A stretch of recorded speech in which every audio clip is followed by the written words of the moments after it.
Heute kleines Special zwischendrin, weil wir brauchen für unseren Prototyp, den neuen, einen Baustein, ein sogenanntes D-Flip-Flop.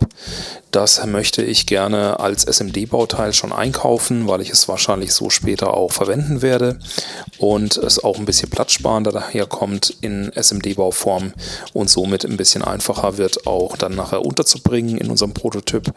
Ja, und dafür gibt es eben spezielle Geschichten. In dem Fall habe ich jetzt hier so ein Breakout-Platinchen mir besorgt, wo man dann eben Stiftleisten mit drauf bekommt und dieses IC hier auf diese länglichen Landepads mit auflöten kann.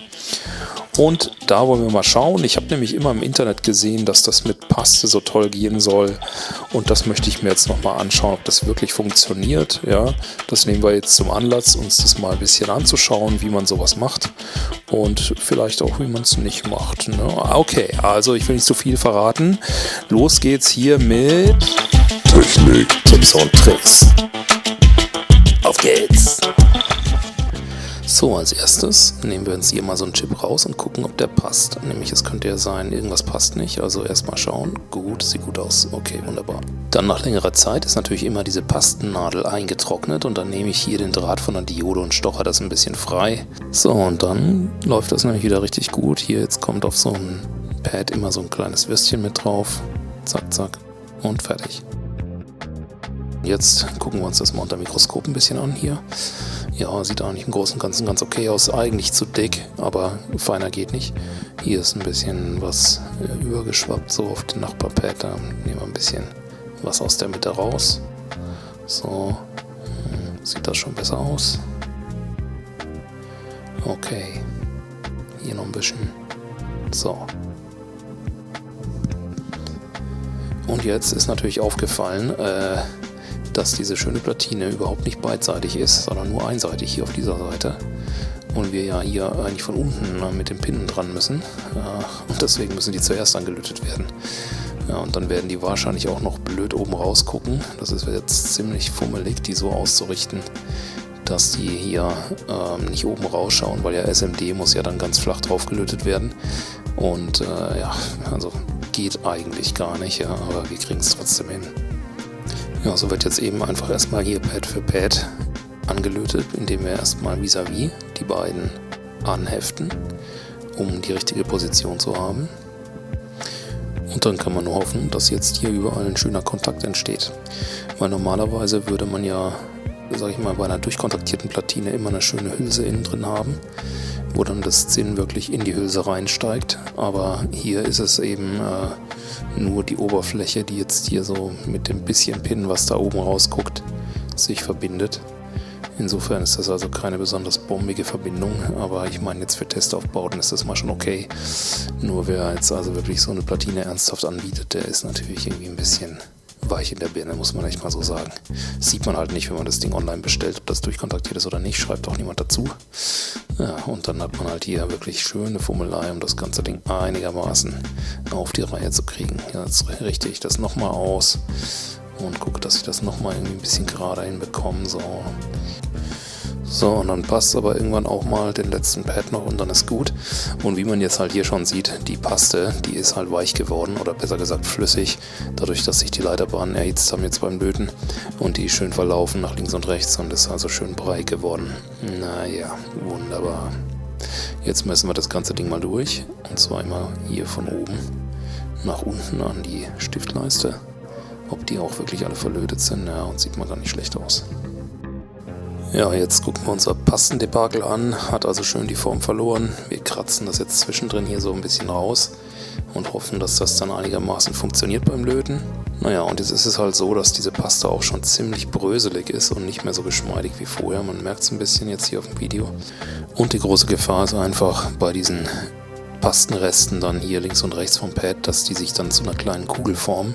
So, und dann formen die sich dann unter dem IC am besten noch, wo man sie nicht sieht und irgendein Unheil anrichten. Aber jetzt probieren wir das einfach mal. Mehr als schief gehen kann es nicht. Komm mal hier, du, wir setzen dich jetzt mal hier drauf. Das ist gar nicht so einfach, wie es aussieht. Ja, wir verheddern uns nochmal. Gut, okay. So, jetzt ist er dran an der Pinzette und jetzt mal gucken, positionieren, schieben, tun, dieses, jenes. Und dann ist er dann irgendwann mal auf Position. Dann unter Mikroskop mal noch gecheckt. Position, jawohl, passt einigermaßen. Jetzt machen wir mit dem Lötkolben nochmal einen Pin warm außen. Wir sehen es hier ganz links, der oben. Und jetzt verrutscht es nämlich nicht mehr so schnell jedenfalls, wenn wir da mit der heißen Luft rankommen. Jetzt kommen wir hier mit einigen 100 Grad ran und jetzt schwupp, fließt die Paste so zusammen. Und man sieht jetzt hier ganz links außen, wie sich so eine Kugel bildet und auch ganz kleine Perlen entstehen. Ja, und jetzt hat sich das ganze Ding auch schon ein bisschen verschoben von dem Luftdruck vom Föhn, weil das wird halt dann nachher alles richtig flüssig und verschiebt sich sehr leicht. Und ja, ich versuche es jetzt nochmal ein bisschen zu richten. Hoppala. Da sehen wir jetzt auch 2 Pins sind gar nicht richtig angelötet. Ich habe es jetzt hier nochmal in der Nahaufnahme. Wenn sich das Ding jetzt gleich verschiebt, dann sehen wir es. Der ganz rechts und der dritte von rechts, die haben nicht so ein Gummiband von Zinn an den Pins. Und die sind also nur ganz flach aufliegend, ohne echte Verbindung. So, und dafür gucken wir jetzt nochmal unter Mikroskop. Da sehen wir es ganz genau, die 2 nochmal. Und jetzt ja, machen wir aber trotzdem erstmal mit der anderen Seite weiter, weil kann man da noch machen. Ja, und das ganze Ding ist jetzt ein bisschen schief auf den Pads, aber ich will das jetzt eigentlich erstmal heiß machen und dann das ganze Ding später nochmal ein bisschen verschieben, wenn es gar nicht klappt. Ja, und jetzt gucken wir mal, wann wird es flüssig. Jetzt hat. Okay, super. Jawohl, jawohl. Es sieht auch mal gar nicht so schlecht aus. Man könnte das sogar noch so schief auf den Pads lassen. Okay, hier der Schluss ist auch weg. Jetzt ist alles flüssig. Und jetzt Wonderful, wonderful. ja, und das ist eben genau das Risiko beim Heißluftföhn, dass einem irgendwas wegfliegt, was man eigentlich gar nicht wegfliegen haben will. Und so auch hier passiert. Und wir gehen jetzt einfach zurück zu unserer guten alten händischen Methode, wie ich es eigentlich immer mache. Und werde jetzt einfach hier die Pins, nachdem ich die jetzt nochmal wieder frisch ausgerichtet habe, mit dem Lötkolben einfach direkt festlöten. Dann kann ich die nämlich auch gleich nach unten drücken, weil ich muss ja den guten Dingen hier jetzt ein wenig Respekt zollen, dass da unten drunter diese Pins nach oben überstehen und das jetzt hier eigentlich gar nicht flach aufliegt. Also muss ich die jetzt alle immer so ein bisschen nach unten drücken mit der Spitze, damit die richtig Kontakt kriegen. Ja, so. Manche gehen eben dann tatsächlich auch gut auf. Der Bruder hier jetzt aber nicht so. Das ist also nicht so schön. Jetzt müssen wir mal schauen. Hier mit ein bisschen extra Zinn wahrscheinlich nachhelfen. Ja, der hier mal schauen. Aha, auch nicht, oder doch? Hier nochmal probieren. Naja, nee, will nicht. Okay, da werden wir dann gleich mit ein bisschen Lötzinn nochmal nachhelfen. So, jetzt kommt erstmal ein kleines Tröpfchen Zinn an die Lötspitze dran, damit ich einfach ein bisschen mehr Material habe. Zusätzlich, na, wo sind wir da? So, und jetzt versuchen wir mal, naja, wir machen die Spitze nochmal ein bisschen sauber erst und machen das Ganze nochmal, weil es war dann doch ein bisschen zu viel.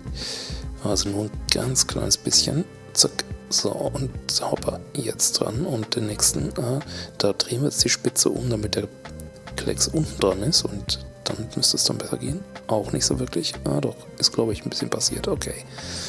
So, den auch nochmal ein bisschen mehr. So kann man jetzt also auch noch ein bisschen Zinn nachfüttern an die Pins, die eben einfach ein bisschen zu wenig haben. So, und jetzt gucken wir nochmal mit einer Pinzette, ob das wirklich alles fest ist. Ja, also nicht arg, aber so ein bisschen, ob die alle schön Kontakt haben und sich eben nicht bewegen. Das würde man unter dem Mikroskop sehr gut sehen. So, bei der nächsten Seite, weil das alles so ein bisschen trocken war beim ersten Mal, gebe ich jetzt so extra ein bisschen Flussmittel aus der Tube mit drauf. Aus der kleinen Spritzentülle kommt jetzt so eine Gelee-artige Masse raus. Bleibt dann schön auf den Pins drauf und sollte jetzt eigentlich das Löten deutlich erleichtern, wenn ich jetzt das nächste Mal drüber gehe. So, und jetzt, guck mal, sieht man, dass das eigentlich sehr schnell auffließt und sehr schön fließt auch. Ja, ob das sich jetzt alles immer so richtig gut verbindet. Es ist wahrscheinlich einfach zu wenig Lot jetzt auf den Pads teilweise drauf, dadurch, dass die auch immer noch ein bisschen hoch stehen oder nicht ideal aufliegen, wegen den Pins unterm IC. So, und jetzt nehmen wir einfach noch mal ein bisschen zusätzliches Zinn mit bei und geben dem Ganzen nochmal Und das wird jetzt auch beim zweiten Mal durchlöten immer noch relativ geschmeidig sein, weil wir da immer noch dieses Gelee um die Pins drum haben. Das ist jetzt zwar ein bisschen schon fester geworden, aber das geht trotzdem. Nochmal. So. Vielleicht tendenziell ist es jetzt eher ein bisschen zu viel, aber naja, es wird besser halten als ohne das auf jeden Fall.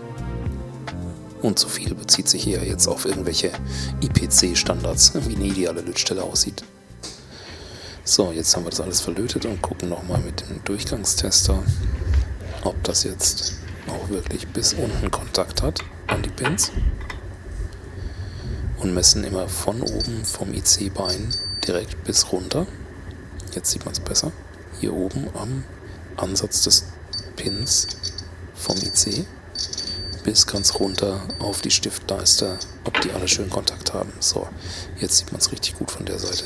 Oben ansetzen und dann bis runter auf der Unterseite auf die Stiftleiste. Muss dann also jedes Mal schön piepen. Und wenn das der Fall ist,